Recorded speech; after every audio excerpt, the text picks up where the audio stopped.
আমার সবসময় মনে হয় যে আমার আশেপাশে যারা আছে বা আমার সিনিয়র যারা আছে, জুনিয়র যারা আছে, তাদের চেয়ে মনে হয় যে আমি একটু কম বুঝি বা তাদের মতো মানে কনফিডেন্ট আমি না বা তাদের মতো ব্রিলিয়ান্ট আমি না। যে আমি প্রচুর পরিমাণে কোশ্চেন করি। যে কোনো জিনিস আমি বেসিক টু বেসিক জিনিস না বুঝলেও আমি আমার কনসালটেন্টকে, স্পেশালি মেডিসিনে যে কনসালটেন্ট আছে, আমি ওনাকে প্রচুর কোশ্চেন করি একদম। যে এখানে নাপা কেন দিচ্ছেন, এই টাইপের কোশ্চেন আমি করি। বিকজ আমি মনে করি যে আমার বেসিক ক্লিয়ার হওয়ার জন্য আমার যতটুকু কোশ্চেন করা দরকার আমি ততটুকু কোশ্চেন করে যাব। তো এরকম কি আপনার কখনো মনে হয় যে হ্যাঁ, এই পুরা ক্লাসে হয়তো আমি কম বুঝি, আমি মনে স্টুপিড?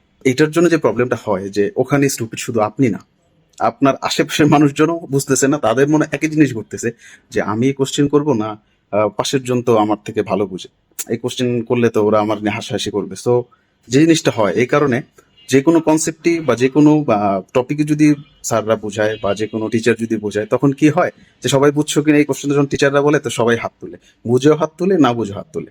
তো এই প্রবলেমটার জন্য অনেকে অনেকে শিখতে পারে না, আমরা মানে অনেক কিছু থেকে পিছিয়ে যাই। তো এই জিনিসটা আমি মেডিকেল পাস করার পর বা মেডিকেল লাস্ট বা ইন্টার্ন থেকে আমি এই জিনিসটা অ্যাভয়েড করা শুরু করছি যে যত যাই বলুক, যে যাই মনে করুক, আমি কোশ্চেন করবো, কারণ আমার শিখতে হবে।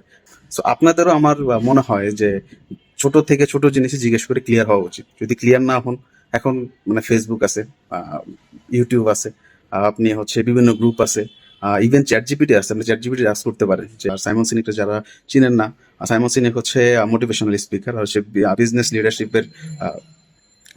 নিয়েও সে কাজ করে।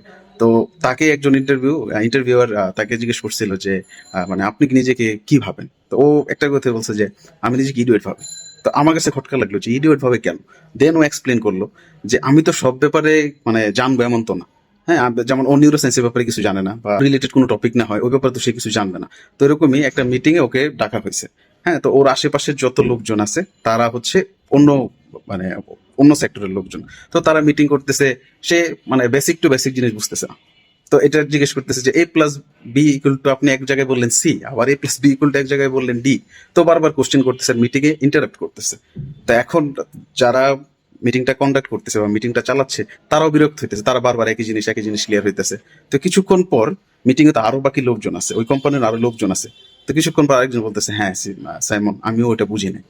তা আরেকজন বলতেছে হ্যাঁ, আমিও ওটা বুঝি নাই। তো ব্যাপারটা কি হলো যে একজন যদি তখন না বলতো বা সাইমন যদি কথাটা না বলতো, বাকিরাও কিন্তু না বুঝে এই হচ্ছে আপনার মিটিংটা শেষ করে ফেলতো। আলটিমেট রেজাল্ট, মিটিং করলো, সবকিছুই করলো, হাফ মানুষজনই ব্যাপারটা জানে নাই। সো স্টুপিড হওয়াটা আসলে বা ইডিয়ট হওয়াটা আসলে মানে দোষের কিছু না। আপনার যদি জানতে হয় আপনি ইডিয়ট সাজেন,